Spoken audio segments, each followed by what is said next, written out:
What's up, everybody, and welcome back to another episode of Let's Be Real. So, today I want to talk about why a lack of education and resources leads to increased crime rates and poverty in America. And I'm going to start with the whole No Child Left Behind thing because I can't remember if it was like a motto or if it was a program or if we're still even going by it. I just remember reading up on it a few years ago while I was taking a standardized test.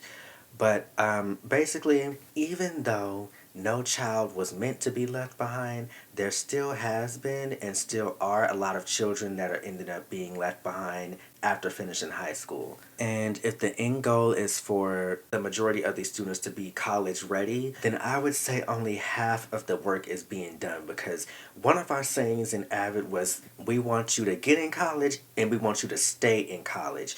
And where the other half is missing and where we start to fail the students is giving college advice to students, and the advice that we're giving is not all that great. If we could just back up to the application process and kind of start there, I think that would behoove a lot of the students because just like pretty much what I'm saying is that there's so much anticipation and preparation built up for college, and so many teachers and administrators and counselors say, oh, we're doing the best that we can to prepare you for college. But it's like, y'all are not preparing us for college, y'all are preparing us for standardized testing. And the standardized testing is helping us get into college, but it's just like, oh, you got accepted, yay, you on your own. We don't know what else to tell you once you get there. Now, where I think the importance of the application process comes in is I think that students should have time in class, if at all possible, to apply for colleges so that way they have their teachers and they have like counselors and stuff that they can go to if they have any questions like right then and there rather than trying to do it at home, because every student does not have like a super supportive background where like if they have a question about the college process or about anything academic, then they can ask their parents. My mom is like the perfect example. She figured out how to fill out financial aid stuff and like figured out how that kind of stuff worked just from trial and error because she couldn't go and ask her mom those types of questions because she just wasn't familiar with the college process. Like my mom figured out how to balance checkbooks and stuff like that herself because she was raised by a single mother who was working 2 and 3 jobs at one point to support her 2 kids. So it was like she didn't have the opportunity to be at home and didn't have the knowledge to answer those questions anyways. And it wasn't because my grandmother wasn't smart enough. It was just because of the generation that she was in and the previous generations that came from the same economic background, like that very poor and just doing whatever we need to do to get by for the night type deal. Education was not important.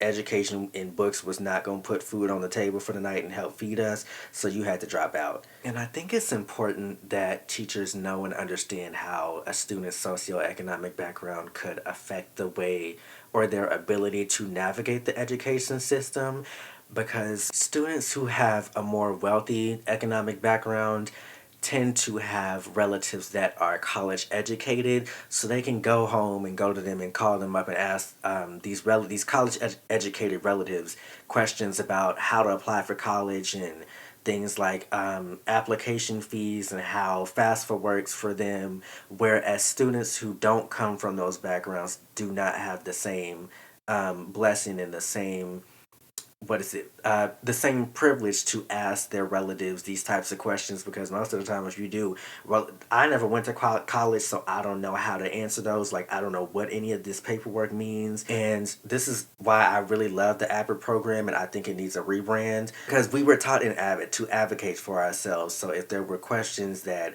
we had about that kind of stuff, we were taught to, hey, if you can't see them in person, then like maybe email them or call them, or just ask questions. Like, it's okay to ask for help. And that's another thing that I really want to bring up that's important, is to teach these kids that it's okay to ask for help. It's okay to reach out to people. Advocate for yourself. If you don't know something, or there's a certain industry that you want to get into, find somebody that's in that industry and reach out to them and email them. Let them put a name to a face. Let them know that you're interested, so that way they can see you and better your chances at getting the opportunity to do that. And while I'm on the subject of the Average program, I really feel like it needs a rebrand slash refresh, because I was thinking about it and I realized that a lot of the opportunities that I was given in high school came through the AVID program, and a lot of students didn't know what AVID was or what it stood for, which it stands for Advancement via Individual Determination.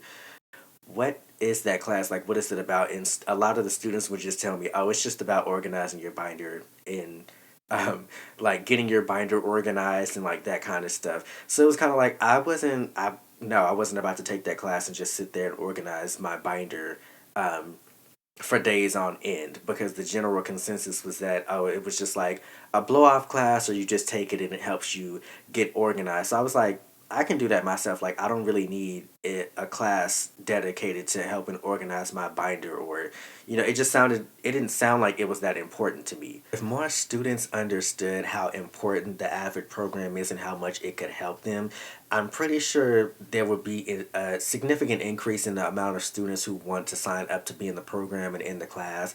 And it also needs a lot more funding, because we actually took out class time to apply for colleges. And like, I had my instructor right there, and we had our counselor right there that were taking the time out of their day to help us apply for colleges. They broke down and explained what FAFSA was and how it helped us.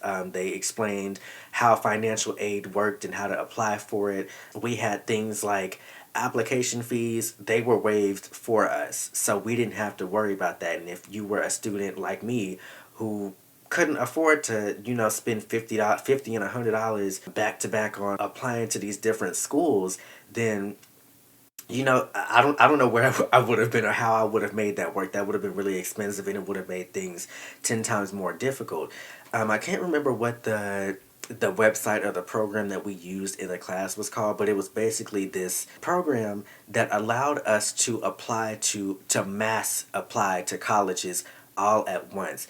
And I thought I was too stupid to get in the college because of my SAT and ACT scores. I don't have no shame in it, so I'm gonna just say what they were. My junior year, my SAT score was like a 980, I think, or something like that. And my ACT score was an 18. I know that for sure. I took both of those tests again, as usual, my senior year, and I actually scored under. So I made like a 970 or something like that. No, I made a 950 junior year, and then I made a 940 my senior year. So I was like, these scores done dropped, and I understood how much work it was gonna take to get them to go up. So I was like, I don't like it. Scared the crap out of me, because I was like, I might not end up going to college, and that on top of how much pressure was being placed on top of us to go to college and to succeed. I was experiencing a lot of FOMO, which that stands for fear of missing out. And the AVID program really helped me with that, because I ended up getting into a lot of the colleges that I applied for, and I was so surprised. But I honestly think it was because my grades were better than my like test scores and things. But I ended up getting accepted into pretty much every school that I applied for. And I think that was also because I didn't apply to those big name schools like Texas A&M and all of that. That was part of the reason why I was so discouraged, because I looked and I saw the requirements for their scores, and then like the application fees and everything. And I was like, I'm not getting into this school. Like, I'm not smart enough to get in here, is what I was telling myself pretty much. But because of the AVID program, I got accepted into a crap ton of schools. I was getting acceptance letters and emails back to back to back. But if more students knew about the AVID program and how helpful it could be to them, because not only did we talk about like how to get into college and how to succeed and get there and stay there, we also had college students who were already in college come in and talk to us, so we could ask them questions, and they could give us feedback. And that was so dope. The regular classes didn't have the opportunity to do that, like I said, because there's only so much wiggle room that you can have in the lesson plans and curriculums and things like that. So the AVID program was the bomb when it came to that kind of stuff. Not only did we get advice about college, but we got advice about applying for jobs, and through like a whole phase where we tweaked our resumes, and we had, what was it, like pretty much like a thing where we had all applied for jobs, and we did practice interviews, and that was so dope. Like, we got all dressed up and everything. It was cool. That the AVID program really does need a rebrand, and it needs a lot more funding, because it's so important, and it's so many things that I got to do in that class that helped me with that kind of stuff. Now, I want to talk about the advice that's given to college-bound students and why it's just really not that good. The first point being that I think students need to be taught to apply for the college that's truly right for them, because this isn't talked about. Teachers mainly just emphasize, oh, don't go to or don't apply to a college just because it's a party school, and don't go there just because all of your friends are going there, which is valid information. But then when we don't teach students how to choose or what to look for in a school, what are they going to do? They just going to go to a college that all of their friends are going to. They're going to go to a college that has the most prestige, the most clout, the one that's the most popular, like a Texas A&M or a Texas Tech, those kind of big name schools. Those are the kind of colleges that they're going to have in mind. Because I definitely had it in mind, but once I saw that my scores didn't match up, I had to let that go. And then too, I was like, this is not going to match up with the type of degree program that I'm going for, which was music. And I knew since I was wanting to do music, a lot of musical programs kind of lean more towards classical music. And I was like, I'm trying to be an actual artist. I want to write and produce all of my own songs and things like that. So I had to do a lot of research into what schools had that type of program. Never in my life did I think I was going to end up in Stephenville, Texas. And never did I think that I was going to find, or that this school that's so far out in this rural part of Texas would have a program that's like that. And of course, every student is free to apply to any college that they want to go to. But I really feel like it should be stressed to them and explained and highly recommended that they not attend a university that is far above the estimated salary that they'll be making after graduation. Honestly, because we took some time in class to look at the estimated salaries that of the career fields that we wanted to go into. I remember looking at the starting salary after graduation and also like the more experienced salary, and it was like, girl, if them two don't add up and you're still below, like far below what the 4-year cost of the university that you intend on going to is, then don't, no, you need to go to another school, because that's just not going to work. That's less than smart is what I'll call it. Because why on earth would you attend a university where the 4-year cost is like $100,000 and you're making like $30,000 to $40,000 a year? Like, I'll put a screenshot up and then I'll read them off as well. But some of the lowest paying college majors as of February 2022 is performing arts, social services. I'm naming some of the popular ones that I mainly see: early childhood education, psychology, liberal arts, foreign language, English, that's a big one. That's a big word for Elmo. Fine arts, yeah, so all of these pay under $40,000 a year. These are the types of connections that need to be brought up in class and the types of points that need to be emphasized, because not only do they have the pressure from the education system and from family members to attend college, but they also have these depictions from American culture in TV and film that kind of hype up the college experience. And how many times have you heard other people say, or have you said it yourself, oh, college is supposed to be the best years of your life. You're supposed to be having fun, being carefree, and like it's the most fun you'll ever have in your life. So this experience for them is being hyped up and is like really being pushed and sold to them, like, go to college, have fun, degree, go party, and do all of these crazy things and make all of these great memories, which I get it and it sounds good. And college really is supposed to be fun, but it's like it needs to be emphasized to these students that this is a major decision, and you signing that paperwork is not something that should be taken lightly. So don't go to a university just because it's a party school and all of your friends are going there. Like, you can still have fun at a smaller university. You don't want to be in a situation where you pretty much sign your life away for 4 years. And yeah, you had fun for those 4 years, but now you're spending the next 15 to 20 plus years paying off these loans, and you miserable because you broke and can't afford to do anything else, and they're garnishing your wages. Now, I also want to talk about the whole financial aid situation. And honestly, what made me want to bring this up is I had saw a Twitter thread. I wish I could find it, but it was like about 2 years ago. But basically, people were complaining about how much money they have to pay out of pocket because financial aid doesn't give them enough, because they're middle class and on paper it looks like their family's bringing a lot of money, but in reality it's just not the case. So as usual, I'll put the screenshot above. From what I can see as of April 2021, in order for you to be considered middle class in Texas, you have to make around 55 grand a year. So we're going to do the math here. 55,000 divided by 52. That's about $1,000 a week. Did I do that right? Let me try it again. Okay. Yep, that's about $1,000 a week before taxes. Um, so it's like, yeah, it does look good on paper, but the financial aid is like, to y'all middle class, okay, we finna make you pay out of pocket. So a lot of them from the thread, they were like, I can't afford to pay for that, and I can't afford to keep taking out these loans like this. But it's like, why was this not taught in school? Like, it slaps and uppercuts a lot of these children in the face because in their parents, because they look at this and they're like, whoa, I wasn't expecting to have to take out this much in loans, or I wasn't expecting to have to pay this much.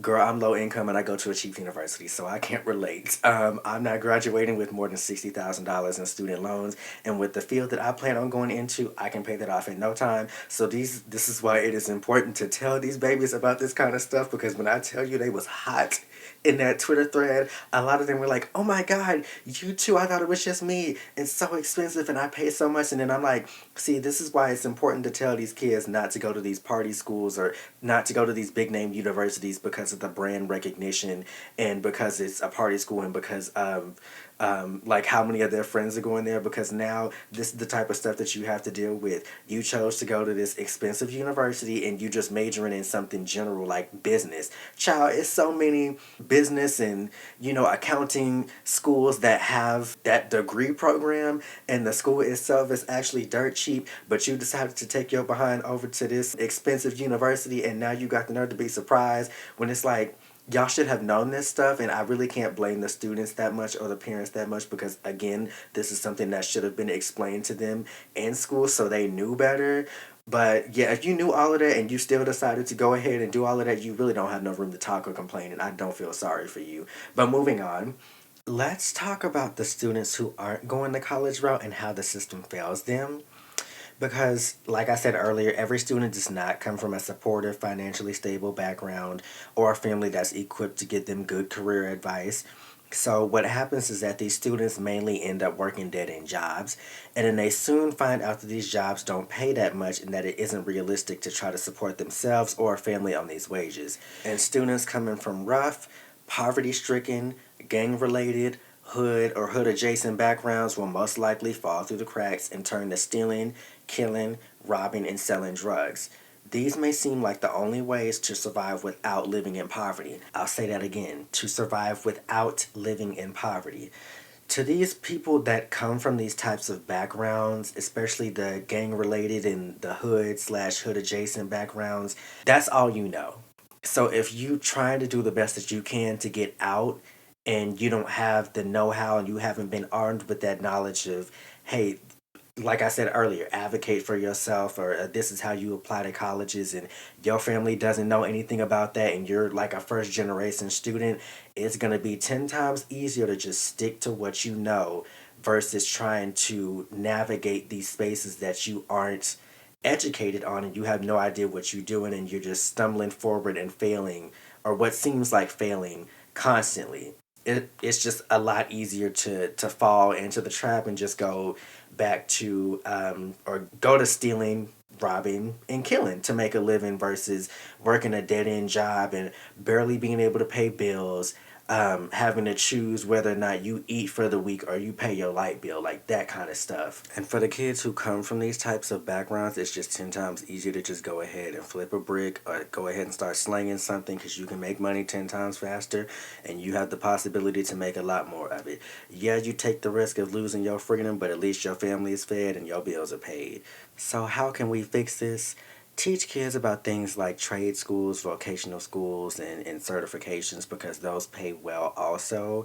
And they take usually less time than getting a 4 year degree, and you don't have to just do, because I know when I heard trade schools, I immediately thought like, oh, carpenter and like HVAC certifications, like handiwork. And I was like, no shade to the people that do that, but I like, as much as I love cars, I could not be nobody's mechanic. I'd mess around and lose all of the screws, and your whole engine would fall apart messing with me. So I was like, that's not the route that I want to take. But after doing a little bit more research, I learned that you have certifications that you can get in IT, and you can do like culinary school. You can do like cosmetics and a bunch of other stuff. If you just take a quick look at it, I'm pretty sure there's like a million other like career fields that you can go to when doing the trades and certifications. So if this would have been explained to students in college, then I'm pretty sure a couple of them would have went down that route as well. But if it was just reiterated and the students were ensured that, you know, they can still be successful without going to college, then you would see a lot less of those students fall into that trap and go down that pipeline.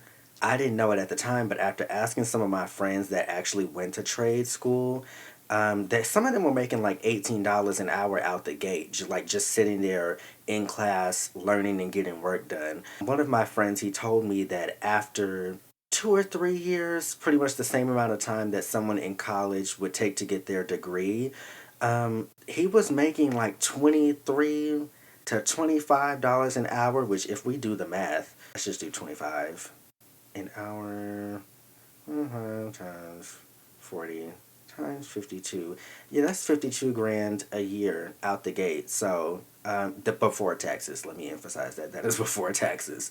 But yeah, out the gate you can make 50 something thousand dollars a year depending on what industry you get into, and after those 2 or 3 years you can make even more than that depending on the industry that you in. So if these kids knew that, I'm pretty sure a lot of them would go that route rather than just stressing, hey, like college is the only route, or making it seem like college is the only route to go down. Because it wasn't just me who noticed the amount of pressure that we were being put under at the time. I can only speak for the time that I was in high school because that's really where I experienced it. But I remember us having like a meeting during my English class, and one of the teachers came in. Even she was kind of like, "Dang, like they are really putting the pressure on y'all to go to school." Like when I was in high school, I do not remember it being this much pressure put on us to go to school. Like they are really making it seem like y'all are just gonna die and kill over and fail at life if you don't go to college. And that's really how I felt. Like I remember sitting there that day because I was really feeling the pressure. I'm like, oh my god, if I don't go, I'm like I'm going to be a failure at life, and I was so stressed out that I genuinely wanted to cry because this was around the time that I was looking at my test scores and comparing them to what I saw at A&M and the big name universities, and I was like, I'm not going to get in. I'm not going to be anything. I'm going to fail at life. I'm not going to be able to go to college. I'm going to miss out.